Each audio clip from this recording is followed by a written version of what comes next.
el otro el detalle del auto, el otro las personas que estaban adentro, los transeúntes involucrados, etcétera, etcétera. Pero cuando uno junta todos esos testimonios, como en el caso de los evangelios, hablando si Jesús sanó a uno, a dos ciegos, o a cuánto endemoniado había, etcétera, etcétera, uno va a tener un panorama completo, general, de ese, digamos, de los testimonios sobre el hecho en sí, ¿no? Entonces, por eso la lógica siempre nos va a decir que dos personas, incluso si ambos son testigos presenciales de un hecho, no presentarán nunca, digamos, un relato idéntico. Exacto. O sea, cada uno les va a llevar la atención diferentes aspectos, ¿no? Muy bien. Sí, en Vemos estos que... casos, sí, perdón, Tomás, acá en la placa habíamos visto sobre el caso de los endemoniados, en el caso de cuando Jesús sanó aparentemente a un ciego, a dos, a varios, o en el censo, ¿no? Y ahora vamos, sí, a lo que vos querías presentar, Tomás. Sí, en cuanto a esto de la lógica, siempre la Biblia se basa en hechos contundentes, ¿sí? Eso hay que entenderlo. Por ejemplo, a la hora de los errores de copia. Volvemos a remarcar este punto fundamental a la hora de entender la lección.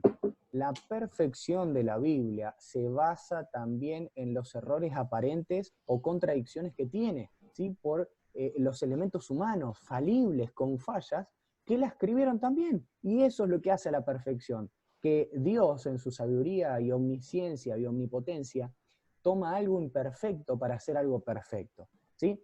Los errores de copia. Creo que más de una vez, seguro si se toparon con alguna persona de estos que les gusta charlar mucho de la Biblia, o yo diría sacarle el jugo a la Biblia un poco ya de forma negativa, más de uno le habrá dicho, así como decía el pastor Iván, de que no, la Biblia tiene un trasfondo oscuro, alguien nos está engañando y demás. Entendamos este punto también, los errores de copia.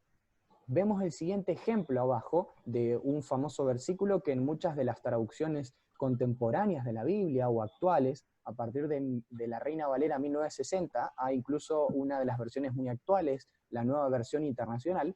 Este versículo se tornaría un poco confuso, ¿sí? Que es el de 1 de Juan 5, del 7 al 8. 5, 7 al 8. Exacto. ¿Qué es lo que pasa?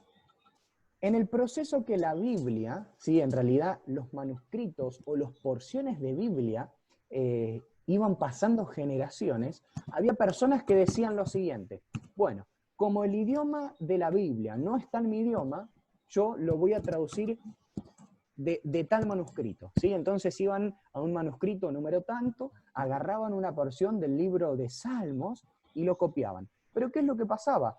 Como decíamos recién, hay limitaciones a la hora de copiar, ¿sí? Cuando yo, muy parecido a cuando yo estoy en un dictado escolar, ¿sí? En el colegio, o cuando me estoy copiando del apunte de un compañero. ¿Qué es lo que pasa? A veces puedo no entender la letra de mi compañero, a veces puedo entender quizás un poco la letra de mi compañero, y a veces incluso con muy buena suerte entender la totalidad. ¿Qué es lo que pasó? En el transcurso que pasó el tiempo y estas personas, estos copistas, traducían la Biblia, quizás a idiomas más antiguos o idiomas más contemporáneos, se encontraban con esta dificultad de que el versículo, en primera instancia, o cualquiera que lo leía, decía lo siguiente: 3 son los que dan testimonio, el espíritu, el agua, la sangre, y estos 3 concuerdan. O, claro, muy parafraseado en distintas palabras y sinónimos. Hay un comentario al margen que siempre el copista, el que copiaba ese versículo, dejaba, diciendo: muchachos, tengan cuidado, acá puede ser que yo me haya equivocado al copiar de otro también. Entonces, uno de los comentarios al margen dice: en el cielo, 2 puntos, ¿sí? Ya agrega algo más: el Padre, el Verbo y el Espíritu Santo. Y estos 3 son uno, y estos 3 son los que dan testimonio en la tierra. Aparentemente, en primera instancia, muy opuesto. Ese era el comentario marginal. Exacto, sí, el comentario al margen, el que estaba quizás, abajo del versículo. Tomás, para que nuestros hermanos de iglesia comprendan qué significa comentario marginal o nota marginal. es digamos, un comentario al... ¿Vieron Abajito. que muchas Biblias, claro, abajito, sino al lado, vieron que hay hermanos que les gusta subrayar la Biblia? Y entonces ponen a veces con un lápiz o con Alguna un idea. marcador, digamos, Ujú. resaltan un versículo o ponen a veces fechas. Entonces, evidentemente este copista puso, como bien está explicando Tomás, una aclaración, una nota, algo que le llamó la atención, y luego, como bien está diciendo Tomás, cuando se fueron traduciendo los otros traductores, en algún momento alguien tomó eso Exacto. como parte del texto. Ujú, ujú, exacto. Y así uno de estos, este es uno de los tantos ejemplos, ¿no?, que se encuentran en la Biblia, que ya más adelante vamos a ver otro muy particular y muy lindo de investigar. Elena de White, ¿sí? La hermana Elena de White habla acerca de esto en tomos selectos y aclara un poco más de esta idea que para nosotros puede ser un tanto confusa, incluso llegar hasta frustrarnos y decir, ¿cómo que la Biblia tiene errores? ¿Y cómo puede ser que tenga contradicciones? La hermana, inspirada por Dios también, nos deja esta cita muy linda. Ahí abajo de la diapositiva ustedes la pueden ver. Todos los errores no ocasionarán dificultad a un alma ni harán que ningún pie tropiece. ¿Sí? Nos detengamos aquí en esta cita. Creo que es importante entender, ¿sí?, que en la totalidad de la Biblia, más allá de que tenga o no errores aparentes, de que para algunos sea error, para otros no, para otros quizás justo a la suerte o lo que sea, nosotros tendríamos que entender que el compendio del cual los libros, ¿sí?, la Biblia, son para nuestra salvación. Si quizás toda la Biblia estuviese errada, toda la Biblia estaría errada en todo lo que nos dijera. Incluso fíjense lo que dice Elena de White. Todos los errores no ocasionarán, ¿sí? Ahí está haciendo una generalidad. Quizás hay que entender cómo también lo dice en el idioma inglés.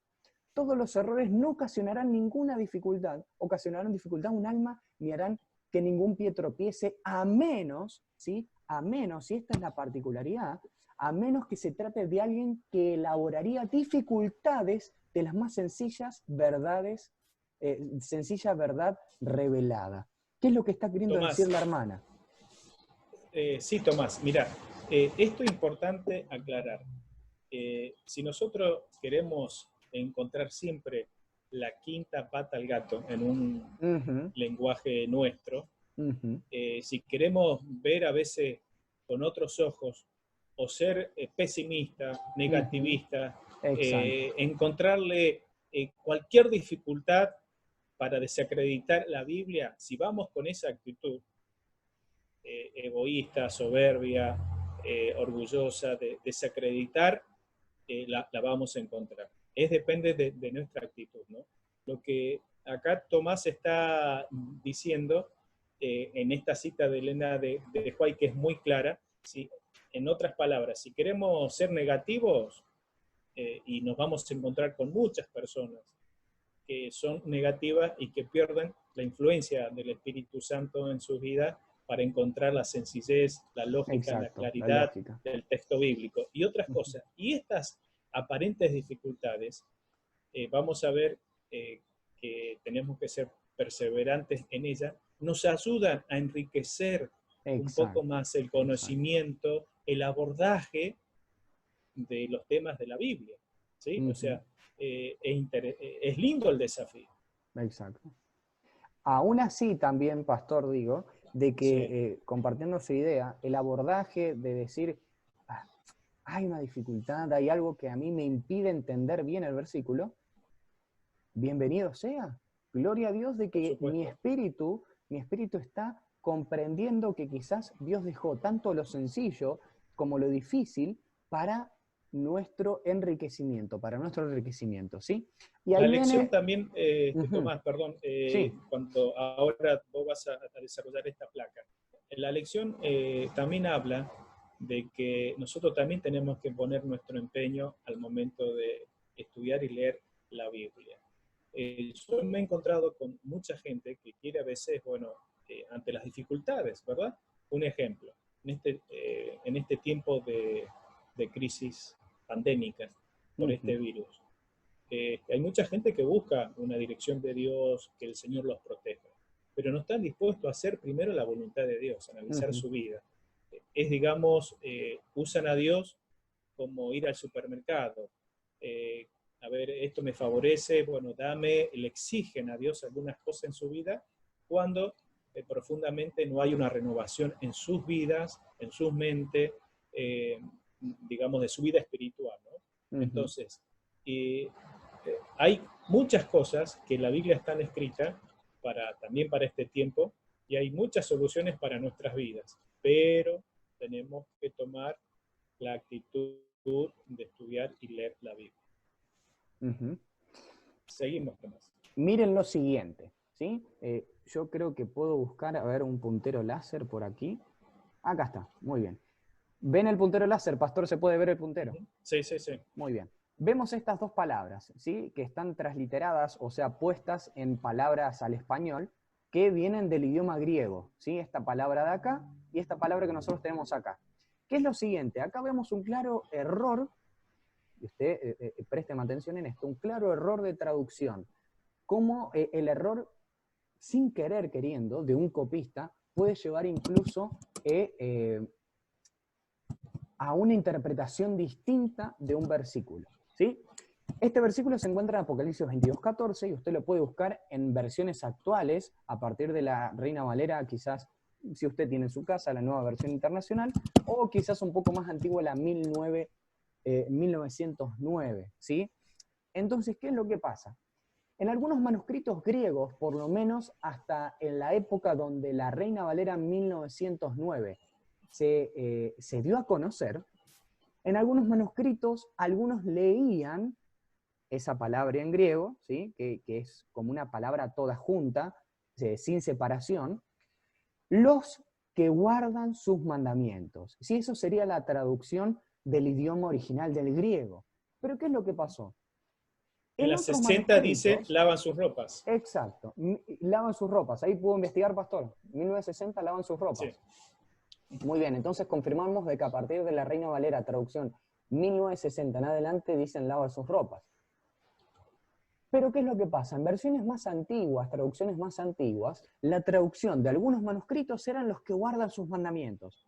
Y puede ser un poco contradictorio ponernos a pensar, ¿sí? Si leemos, por favor, pastor, se puede buscar el versículo de Apocalipsis 22:14, si leemos nosotros los que guardan sus mandamientos y después en otra versión, la misma Biblia para nosotros, en otra versión, los que lavan sus ropas, ¿sí?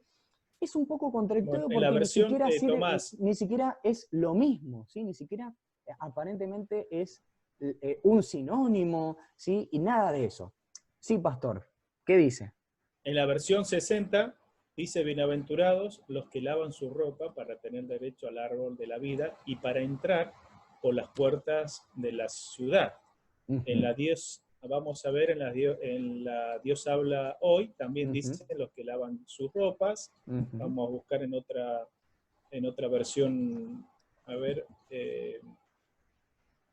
más antigua.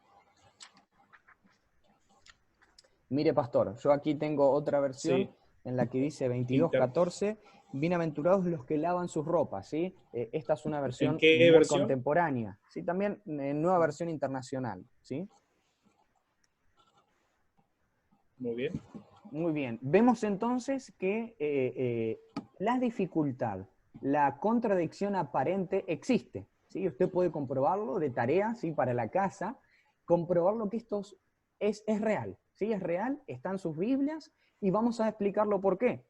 Como decíamos recién, vemos que al consultar pasajes similares en Biblias distintas, de distintas traducciones, se puede clasificar su correcta interpretación, ¿sí? Lo que nosotros estamos haciendo con el pastor Iván.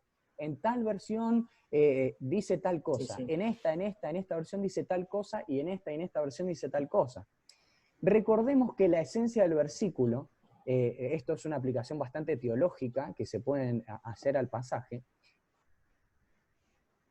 usted tiene que lavar sus ropas, ¿sí? Estar limpio para tener derecho al árbol de la vida, y tanto así también, ¿sí? Y tanto así también podemos llegar a decir que usted tiene que guardar confiar y amar los mandamientos para tener derecho al árbol de vida, para tener derecho a entrar por las puertas de la ciudad. Entonces vemos que este error de traducción también no deja de perder la esencia de la teología del versículo, del significado del versículo, ¿sí? Dicho sea de paso también que los copistas, los que traducían estos versículos de los manuscritos, también se llevaban una gran sorpresa al tratar de interpretar qué era lo que el idioma original decía. Volvemos a remarcar acá.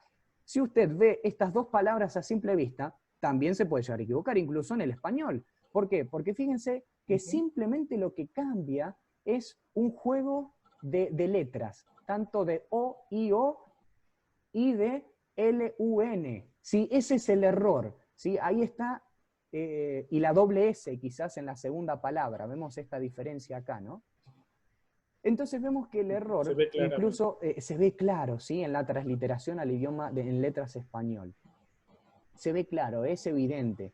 Entonces vemos también que incluso, aún así, Dios pudo preservar la esencia teológica del versículo, de que usted y yo, para tener derecho, para poder estar en la santa ciudad de Dios, reinando con Él, uno, podemos decir que tenemos que guardar, amar y confiar en los mandamientos de Dios, y segundo, si usted lee en otras versiones, tenemos que lavar, purificar, sola y únicamente con la sangre de Jesucristo, nuestras ropas para tener derecho al árbol de vida. ¿Qué le parece? ¿Sí? Amén por eso. Siguiendo con la diapositiva, pastor. En cuanto a la honestidad. Bueno, sí. Bueno, ahí fíjense lo que dice en el libro de Proverbios, es muy claro. Él provee de sana sabiduría a los rectos, es escudo a los que caminan rectamente. Bueno, estimados amigos, hermanos, uno de los pilares fundamentales para entender y comprender un texto, tenemos que ser honestos con nosotros mismos, porque a veces, y ser honesto con lo que encontramos. Porque a veces hay personas que quieren encontrar algún texto para afirmar sus pensamientos y muchas veces no son honestos. ¿Estamos? Encontramos a veces personas que tuercen los textos bíblicos a sus antojos, a su manera, para suponer alguna, digamos, alguna enseñanza equivocada, ¿no? Entonces, y esta honestidad no solamente la vemos digamos, hay que abordar a los textos de la Biblia, sino también en muchos ámbitos de nuestra vida personal, en la escuela, en la universidad, en la familia, pero sobre todo, volviendo a este tema de la Biblia, podemos hablar de una honestidad bíblica o intelectual, ¿no? Hay ocasiones que, como dice acá la diapositiva, que hay textos difíciles que no podemos entender, comprender. Pero en esos casos nosotros debemos ser honestos y reconocer nuestra